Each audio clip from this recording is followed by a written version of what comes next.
Olá, eu sou Daniela Rosendo e você está ouvindo o primeiro episódio da série Praxis Ecofeminista. Eu sou filósofa, doutora em ética e filosofia política e, por meio da pesquisa, educação e militância em direitos humanos, desenvolvo e participo de projetos que almejam a construção de relações de cuidado éticas e justas para todo mundo. Para quem já conhece o podcast Ecofeminismo, Mulheres e Natureza, sabe que ele é dedicado a sensibilizar as pautas sobre ecofeminismo em formato áudio. Mas agora o podcast ganha uma série dedicada a aprofundar a perspectiva ecofeminista sobre as matérias, reportagens e artigos publicados no Modifica. Na primeira temporada, vamos nos dedicar às questões amazônicas e às relações entre alterações climáticas e mulheres nas regiões rurais e urbanas. Os episódios são publicados às quartas-feiras e você pode nos ouvir no Spotify, Deezer, Apple e Google Podcasts, Castbox ou basicamente todos os tocadores de podcasts disponíveis.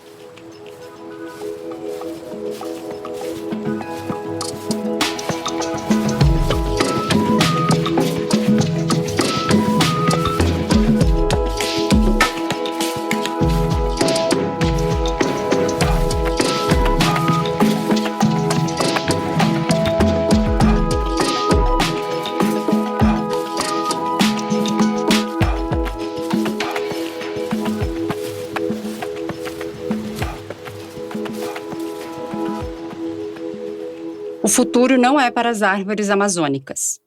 Começa assim a reportagem Crise Climática põe em risco comunidades extrativistas tradicionais na Amazônia, escrito pela jornalista Juliana Aguilera e que aborda o estudo realizado por pesquisadores e pesquisadoras de diversas universidades brasileiras e publicado na revista científica Biological Conservation sobre a crise climática e o risco para as comunidades extrativistas tradicionais na Amazônia. Mas se o futuro não é para as árvores, tampouco é para as mulheres dessas comunidades, que estão em luta para preservar seus modos de vida e condições de trabalho. O estudo citado na matéria investigou as consequências das mudanças climáticas previstas para 2050 pelo IPCC, o Painel Intergovernamental sobre Mudanças Climáticas das Nações Unidas, na redução de espécies de plantas, entre elas a castanha do Pará, o açaí, o tucumã, a pupunha, o babaçu, a andiroba, o cupuaçu, a seringueira e o buriti. A pesquisa buscou compreender também os esforços para a conservação dessas espécies nativas e os impactos nas famílias tradicionais que vivem nas reservas extrativistas e têm justamente no uso dessas plantas a sua fonte de renda.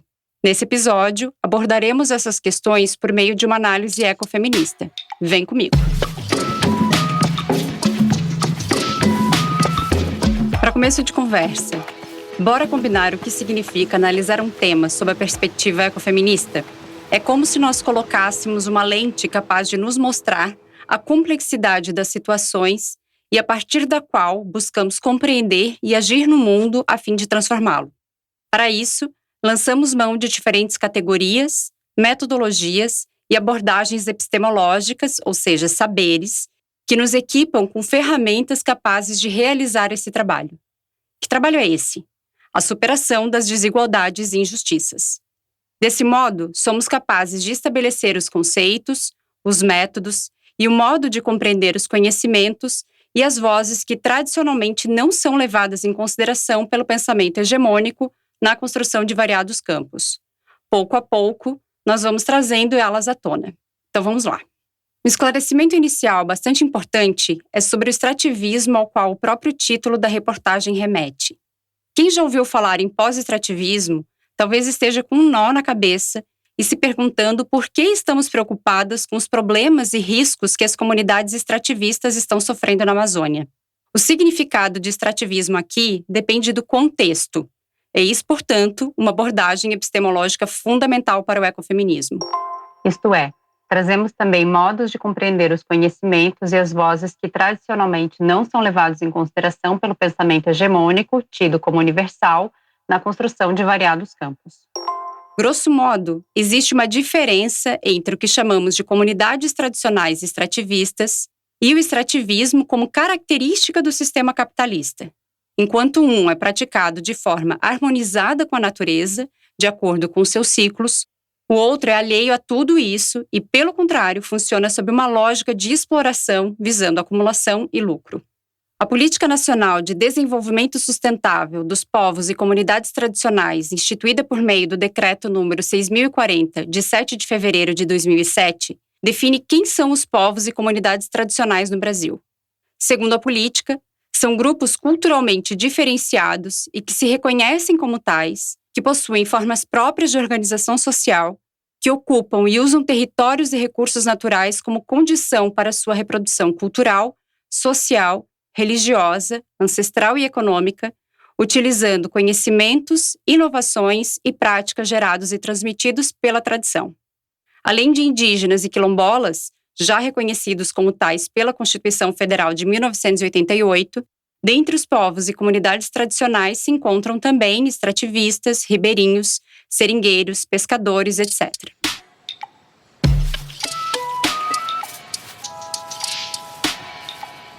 As Resecs surgiram na década de 1970, quando as frentes de colonização no norte do país, promovidas pelo governo militar, representaram uma ameaça ao modo de vida baseado no extrativismo sustentável praticado por populações locais tradicionais. Por conta dessas invasões, as populações tradicionais fizeram demandas que resultaram na criação de reservas extrativistas, que se enquadram na categoria de uso sustentável, o S. Essa, por sua vez, pertencente às áreas de proteção ambiental. Hoje, essas reservas somam 149 mil quilômetros quadrados. Um pouco mais do que o tamanho do estado do Ceará, da Amazônia Legal e representam 80% das Resecs brasileiras. Segundo o artigo, o impacto da perda dessa diversidade será significativo para a população local. A diminuição das castanheiras pode impactar cerca de 996 famílias na região. A do açaí afetará 288 famílias extrativistas, no caso da seringueira serão 332 famílias e no da copaifeira 368 famílias. Apesar dos números, o texto alerta que existe falta de informações precisas sobre o uso das espécies em todas as Resecs. Ou seja, a quantidade de grupos impactados pode ser ainda maior. A castanha do Pará corresponde a uma importante fonte de renda regional. Em 2019, 30 mil toneladas foram extraídas da região norte, representando, pelo câmbio de março de 2021, 22 milhões de dólares, 116 milhões de reais. Essa quantidade corresponde a cerca de 93% da produção nacional da castanha. A importância da árvore também é reforçada por Dilva Araújo, vice-presidente da Associação dos Micro e Mini Produtores Rurais e Extrativistas das Comunidades do Repartimento dos Pilões e Vila Nova, a SMI-PPS. A castanha é o carro-chefe das famílias tradicionais que estão lá há anos, explica. A economia dentro das comunidades e do próprio município gira em torno do período da castanha. Já o extrativismo, como característica do sistema capitalista, pode ser entendido como uma forma de perpetuar a exploração dos países considerados em desenvolvimento, como o Brasil. Ao contrário dos países ditos desenvolvidos, que são industrializados, o colonialismo se perpetua na prática do extrativismo. Ou seja, o padrão de consumo do norte global continua sendo sustentado às custas da exploração do sul. Enquanto a crise global e as injustiças socioambientais decorrem do sistema capitalista patriarcal, racista e cis-heterossexista, ou seja, um sistema que estabelece pessoas cis e heterossexuais como norma e, consequentemente, marginaliza e oprime pessoas trans e da comunidade LGBTQIA+. A preservação ambiental está, de fato, nas mãos dos povos tradicionais, camponeses e indígenas, justamente os grupos que mais sofrem com a devastação ambiental. Mas essa resistência tem gênero também. Ao mesmo tempo em que as mulheres sofrem desproporcionalmente as consequências dos problemas ambientais, são elas que têm levantado suas vozes para denunciar as opressões. Historicamente, as lutas socioambientais têm sido protagonizadas por mulheres, inclusive por meio da construção de solidariedade e mobilização entre comunidades tradicionais e povos originários do sul global, na medida em que simultaneamente identificam a mercantilização da natureza e da vida. Elas são mulheres de diferentes territórios, do campo, da floresta e das águas. Dentre as mulheres do campo, encontram-se camponesas e trabalhadoras rurais, inclusive assentadas ou acampadas, que estão na agricultura familiar, seja orgânica, agroecológica ou convencional. As mulheres da floresta são as que vivem em comunidades tradicionais, ribeirinhas e quilombolas, por exemplo, em áreas florestais ou aquáticas, razão pela qual são muitas vezes atingidas por barragens. Um dos movimentos dos quais elas participam é justamente o MAB, o Movimento dos Atingidos por Barragens. Já as mulheres das águas são as que possuem um modo de vida pesqueiro e, portanto, atuam na defesa de manguezais, arrecifes, igapós, lagoas, lagos, igarapés, etc. Em tempos de governos progressistas, ainda que não desafiassem o capital, até mesmo as políticas públicas para mulheres utilizavam os termos mulheres do campo e da floresta a partir de um consenso com a sociedade civil para designar as mulheres trabalhadoras rurais, mulheres que vivem no campo, na ruralidade e na floresta, agricultoras familiares, extrativistas, catadoras de coco e babaçu e as seringueiras. Uma importante ação estratégica das mulheres do campo, da floresta e das águas é a Marcha das Margaridas, que ocorreu nos anos de 2000, 2003, 2007, 2011, 2015 e 2019, como parte de uma agenda permanente dos movimentos feministas e do movimento sindical de trabalhadores e trabalhadoras rurais. A Marcha das Margaridas ocorre sempre em Brasília, em homenagem a Margarida Alves, líder sindical paraibana, assassinada em 12 de agosto de 1983. Sua atuação abarca diversos temas socioambientais, dentre eles a soberania alimentar, proteção da biodiversidade, trabalho e renda, educação, violência, saúde, participação e democracia. Em 2019, no mesmo período no qual ocorreu a Marcha das Margaridas, foi realizada, também em Brasília, a primeira Marcha das Mulheres Indígenas sob o tema Território, Nosso Corpo, Nosso Espírito, a fim de reivindicar, dentre outros direitos, a demarcação das terras indígenas. Em 2021, ainda em plena pandemia de Covid-19, elas realizaram a segunda Marcha Nacional das Mulheres Indígenas, organizada pela Articulação Nacional das Mulheres Indígenas Guerreiras da Ancestralidade e a Articulação dos Povos Indígenas do Brasil, a APIB. O tema da segunda marcha, Mulheres Originárias, Reflorestando Mentes para a Cura da Terra, me lembrou a ecofeminista indiana Vandana Shiva, que fala sobre a monocultura da mente. Com esse termo, Shiva nos fala sobre a colonização intelectual, ou seja, sobre o processo pelo qual as tradições locais dos colonizadores são globalizadas e adquirem uma suposta universalidade que gera, consequentemente, o apagamento de saberes locais dos colonizados. As monoculturas ocupam primeiro a mente e depois são transferidas para o solo. As monoculturas mentais geram modelos de produção que destroem a diversidade e legitimam a destruição como progresso, crescimento e melhoria. A monocultura da mente é também uma metáfora. É como se a diversidade fosse erradicada como se fosse uma erva daninha. Assim como regimes ditatoriais eliminam as vozes dissidentes, que se tornam, então, os desaparecidos e as desaparecidas políticas, o colonialismo intelectual elimina os saberes subalternizados com o intuito de os fazer também desaparecer. Nascidos de uma cultura dominadora e colonizadora, os sistemas modernos de saber são, eles próprios, colonizadores. Agora, voltando ao tema da reportagem, a crise climática já tem provocado mudanças e impactos negativos nas comunidades tradicionais. E como aponta o estudo mencionado, isso só tende a piorar. Centenas de famílias que vivem em reservas extrativistas e dependem das castanheiras, seringueiras e do açaí, por exemplo, serão afetadas pela diminuição dessas espécies. Por isso, é muito importante lembrar que as mudanças climáticas que essas comunidades já vêm sofrendo, como relatou a própria dona Dilva, que agora precisa lidar com os mosquitos que não existiam por lá antes, é de origem antropogênica, ou seja, o aquecimento global e a crise climática, cujos efeitos estão chegando mais cedo do que havia sido previsto, é resultado da ação humana. Mas não é a dona Dilva, nem as outras famílias que vivem nas reservas extrativistas que são responsáveis por isso. Bem ao contrário. Como já comentei antes, são justamente essas comunidades que mantêm uma relação sustentável com os recursos que provêm da natureza. Por isso, inclusive, esse modo de vida é preservado e protegido. Aliás, eu vou abrir um parênteses aqui para ressaltar algo bem importante sobre as reservas extrativistas. Essas áreas utilizadas por populações extrativistas tradicionais, baseada no extrativismo e complementarmente na agricultura de subsistência, criadas com o objetivo de proteger os meios de vida e a cultura desses grupos, são de domínio público, ou seja, as comunidades não estabelecem uma relação de propriedade, senão de uso comum do território. A gente pescava, né? A gente tomava banho. E hoje a gente vê só aquele córrego, só agora no inverno que mexe. Mas passou o inverno, fica seco, fica só aquele pouquinho de água. Então isso tem 40 anos.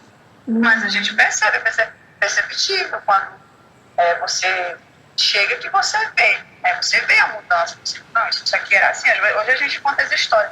Olha, era assim, daquele jeito. Lá naquele castanhal era assim, tinha não sei o quê. E hoje já diz assim, era, né? Quando você vê a pessoa dizer que era, teve mudança, né? Na reportagem da Juliana Aguilera, tem uma frase da dona Dilva que me tocou muito. É a dependência total da floresta, disse ela. É isso.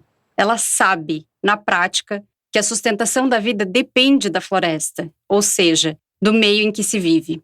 Eu quero destacar 2 pontos sobre isso. Um é esse conhecimento sobre as próprias condições de existência, manutenção da vida, eu diria. Essa sabedoria não vem de um lugar essencialista ou, em outras palavras, pelo fato de ser mulher e supostamente responsável pelo trabalho de cuidado, a reprodução.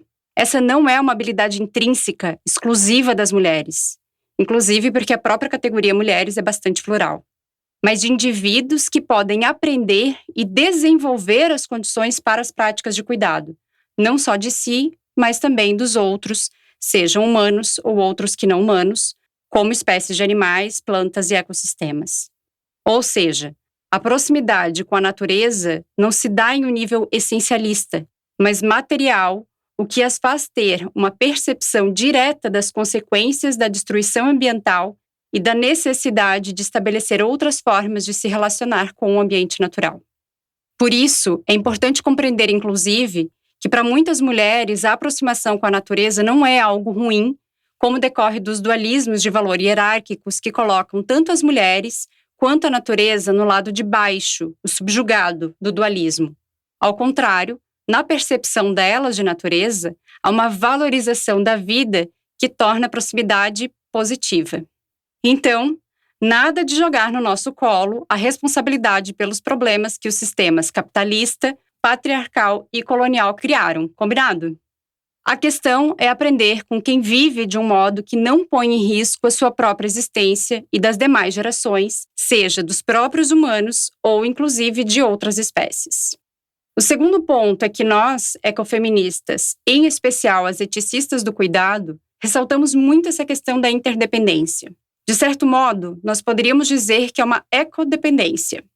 O anseio pela liberdade, quando associado a uma noção individualista e marcado por sistemas de opressão, pode ser bem problemático.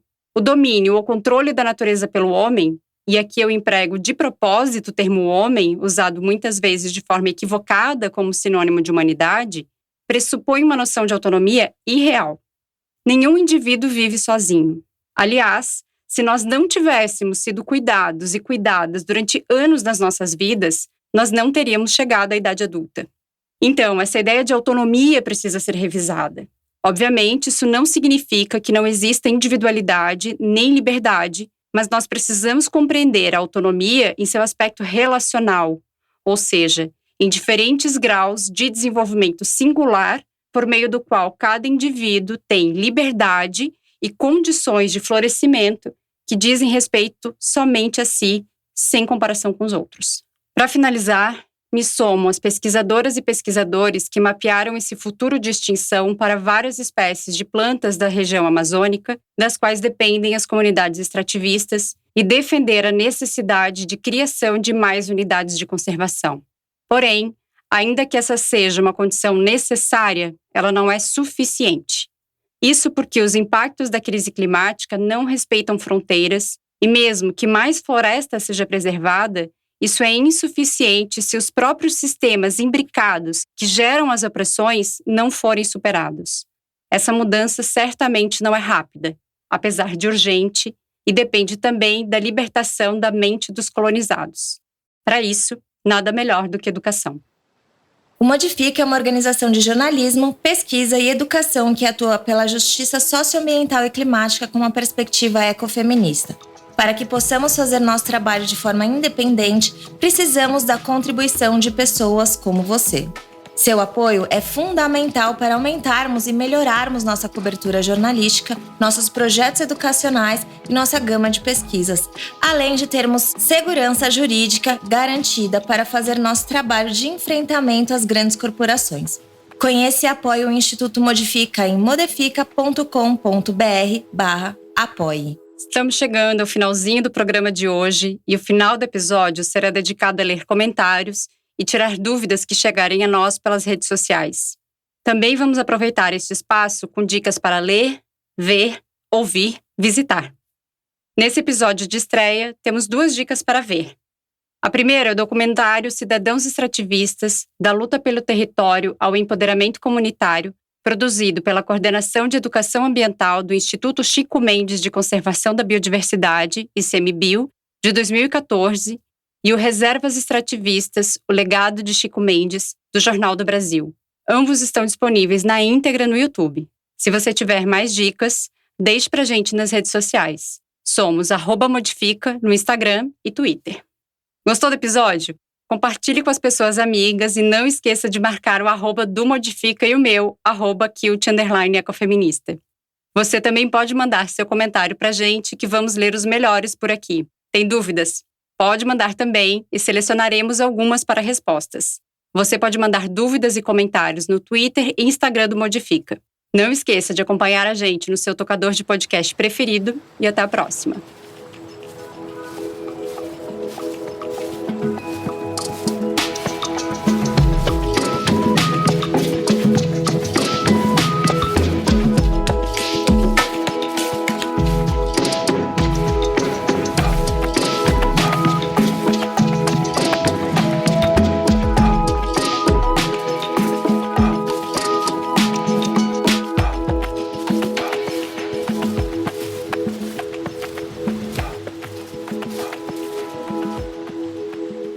A série Praxis Ecofeminista faz parte do podcast Ecofeminismo Mulheres e Natureza e é idealizada pelo Instituto Modifica e coproduzido com Edu Ferreira, em coautoria com Daniela Rosendo.